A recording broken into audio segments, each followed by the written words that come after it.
4 వారాలుగా బ్యాంకుల ముందు క్యూలైన్లలో గంటల తరబడి ఎండలో నిల్చున్నా చివరికి 4,000 ఇవ్వటానికి నరకం చూపిస్తారు. కానీ అదే బ్యాక్ డోర్లో బడాబాబులకు మాత్రం 4 కోట్లైనా గుట్టుగా ఒక్కసారిగా ఇచ్చేస్తారా? ఇదేనా కేంద్రం చేస్తున్న సమన్యాయం?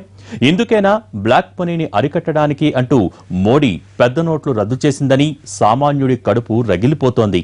మరి దీనికి కేంద్రం ఏమని సమాధానమిస్తుంది?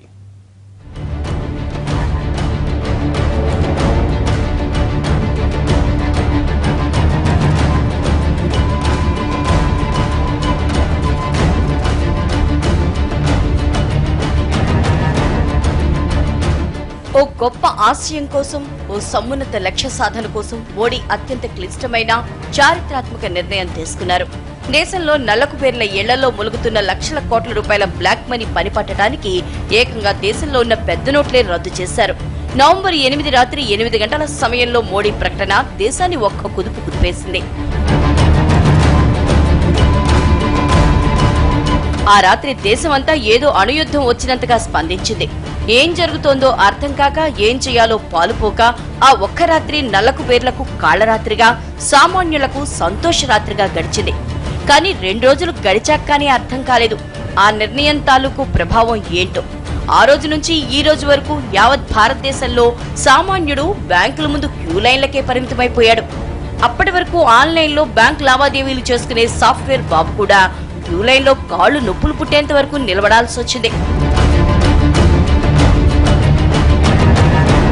తమ డబ్బులు తాము తీసుకోవడానికి బ్యాంకులు వెళ్లిన సామాన్యుడికి కిలోమీటర్ల మేర క్యూలైన్లతో పాటు కొన్ని చోట ఖాకీలతో చిత్కార సత్కారాలు, లాఠీ దెబ్బలు, చావు దెబ్బలు కూడా ఎదురయ్యాయి.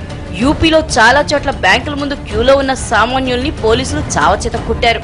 ఇలా ఖాకీల లాఠీన్యాలే కాదు, 2 తెలుగు రాష్ట్రాల్లో చాలా మంది క్యూలైన్లలోనే ప్రాణాలు వదిలారు. ఇలా దేశవ్యాప్తంగా 60 మందికి పైగా సామాన్యులు డబ్బు కోసం వెళ్లి క్యూలైన్లో నిల్చోలేక, వెనుతిరిగి రావడానికి మనసు రాక, పంటి పిగున బాధను అదిమి పెట్టుకుని గుండెపోటుతో మరణించారు.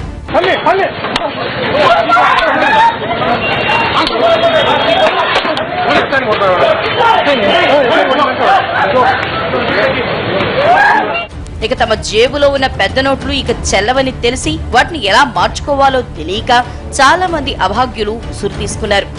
ఇలా దేశవ్యాప్తంగా పెద్ద నోట్ల రద్దు 100 మందికి పైగానే సామాన్యుల్ని బలి చేసింది.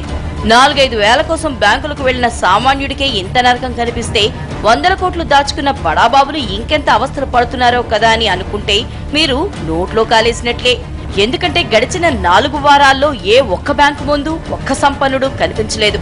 బెంజ్ కారులో వచ్చి ఏ ఒక్క కుబేరుడు ఏటీఎం ముందు క్యూలో నిల్చోలేదు. తన దగ్గరున్న 100,000 కోట్లు ఏమైపోతాయో అని ఒక్క బడాబాబు గుండె కూడా ఆగలేదు. మరి వాళ్ళంతా ఎందుకంత నిర్భయంగా, రవ్వంత చింత కూడా లేకుండా ఎలా ఉండగలుగుతున్నారో అనుకుంటున్నారా? అయితే మీరే చూడండి.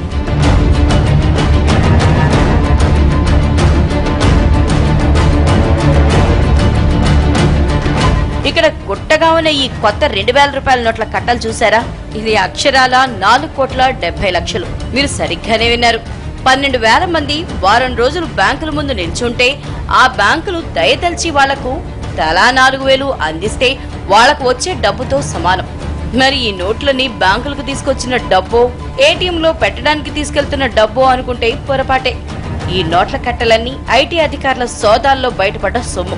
కర్ణాటకలో ఇలా కొత్త నోట్ల కట్టలు తెగేలా బయటపడ్డాయి. కర్ణాటక సీఎం సన్నిహితులైన 2 ఇంజనీర్ల దగ్గర 6 కోట్ల రూపాయల అక్రమాస్తులు బయటపడ్డాయి. ఇందులో 7 కిలోల బంగారం, 4 లగ్జరీ కార్లతో పాటు 4,70,00,000 రూపాయల కొత్త 2,000 రూపాయల నోట్లు కూడా బయటపడ్డాయి. వీరందరూ కర్ణాటక ముఖ్యమంత్రి సిద్దరామయ్యకు అత్యంత సన్నిహితులు కావడంతో విషయం మరింత సంచలనమైంది. బ్యాంకులు బంద్ చేసి ఏటీఎంలో పెట్టమని చెప్పండి. 7,000 ఏటీఎంలు ఉన్నాయి మీరు చెప్తున్నారు. 7,000 ఏటీఎంలు 1000 ఏటీఎంలో పని చేస్తే మీద ఎక్కడ పోయినాయి? ఎందుకు పెట్టేది చేత కావట్లేదు వాళ్ళకి? అది మేము అడిగే పబ్లిక్ అదే అడుగుతున్నారు. ఏటీఎంలో పెట్టండి. 20 రోజుల పాటు మొత్తుకుంటున్నాం. 4 గంటలకు పోవాలా, బ్యాంకులు తేలాడుకుంటూ పోవాలా? ఈ ఎన్నాళ్ళు మా బతుకు ఎన్నాళ్ళు ఇది? ఇలాంటి భాగోతాలన్నీ పక్క రాష్ట్రంలోనే అనుకుంటే పొరపాటే. ఎందుకంటే తెలుగు రాష్ట్రాల ఉమ్మడి రాజధాని హైదరాబాద్ లో ఓ ఐటీ అధికారి ఇంటిపై సిబిఐ అధికారులు దాడులు చేశారు. దేశంలో బ్లాక్ మనీని వెలికి తీయాల్సిన ఐటీ అధికారే తన దగ్గర కోట్ల బ్లాక్ మనీని దాచుకున్నాడు. హైదరాబాద్ కొండాపూర్కి చెందిన రేంజ్ 3 ఐటీ అధికారి బొడ్డు వెంకటేశ్వరరావు ఇంట్లో 3 కోట్ల రూపాయల అక్రమాస్తులు గుర్తించారు. ఆయన గారింట్లో కూడా భారీగా 2,000 రూపాయల నోట్ల కట్టలు బయటపడ్డాయి. ఇక్కడ వేల మంది ప్రజలు డబ్బులు లేక 200 ఒక దినమంతా నిలబడితే వాళ్ళు 2,000 రూపాయలు ఇస్తున్నారు. వాళ్ళకు కూలీ వదిలేసుకొని కార్మికులు మరి వాళ్ళ పని వృత్తి వదిలేసుకొని ఇక్కడ వచ్చి ఈ విధంగా నిలబడడం ఇది ప్రజలకు ఇబ్బందికరంగా చాలా ప్రధానమంత్రి తీసుకున్నటువంటి నిర్ణయం చాలా తప్పు. మరి దేశంలో ఉన్నటువంటి ప్రజలు మరి సంస్థలు ఉన్నాయి, అధికారులు ఉన్నారు, ఎవరైతే బ్లాక్ మనీ ఉన్నారో వాళ్ళను డైరెక్ట్ పోయి వాళ్ళు రైడ్ చేయడానికి వాళ్ళకి అధికారాలు ఉన్నాయి, వాళ్ళకి ప్రభుత్వం సర్వీస్ ఇస్తుంది. అవన్నీ వదిలేసి సడన్గా డబ్బులు ఈ పెద్ద నోట్ల రద్దీ అనేది ఇది చాలా బాధాకరం. వీళ్ళిద్దరూ ప్రభుత్వానికి ప్రతినిధులు. ఒకరు రాష్ట్ర ముఖ్యమంత్రికి సన్నిహితులు, మరొకరు నల్లధనాన్ని అరికట్టాల్సిన ఐటీ ఉన్నతాధికారి. ఈ ఇద్దరే ఈ స్థాయిలో దోచుకుంటే ఇక దేశాన్ని ముంచేయాలనుకునే బడాబాబులు ఏ రేంజ్లో రెచ్చిపోతారో ఒక్కసారి ఊహించండి. పెద్ద నోట్ల రద్దు తర్వాత అక్కడక్కడ బడాబాబుల ఇళ్లలో సోదాలు చేస్తే లక్షలు కోట్ల రూపాయల కొత్త నోట్లు దొరుకుతున్నాయి. 30-70 కమిషన్ బేస్ మీద 100 కోట్ల రూపాయలు పాత నోట్లు కొత్త నోట్లుగా రూపు మార్చుకుని నల్లకేటుగాళ్ల బీరువాల్లోకి తిరిగి నల్లధనంలానే చేరుతున్నాయి. మొన్నటికి మొన్న చెన్నై నుంచి రాజమండ్రి వచ్చిన మురుగన్ చేతిలో ₹1 పెద్ద నోట్లు దొరికాయి. వాటిని తమ యజమానే మార్చుకుని రమ్మన్నాడని సదరు ఉద్యోగి చెప్పుకొచ్చాడు. అంటే 2 తెలుగు రాష్ట్రాల్లో ప్రైవేట్ బ్యాంకులు ఏ రేంజ్ లో అడ్డగోలుగా పెద్ద నోట్లు దారి మళ్లిస్తున్నాయో ఈ వరుస ఉదంతాలన్నీ అద్దం పడుతున్నాయి. ఇక 2 రోజుల కిందట వైజాగ్ లో సోదాలు జరుపుతున్న పోలీసులకు మరో ₹1 పెద్ద నోట్లు దొరికాయి. ఇలా ఒక్క ఏపీలోనే కాదు, మెదక్, హైదరాబాద్ చాలా చోట్ల పెద్ద నోట్ల కట్టలు గుట్టలుగా చేతులు మారుతున్నాయి.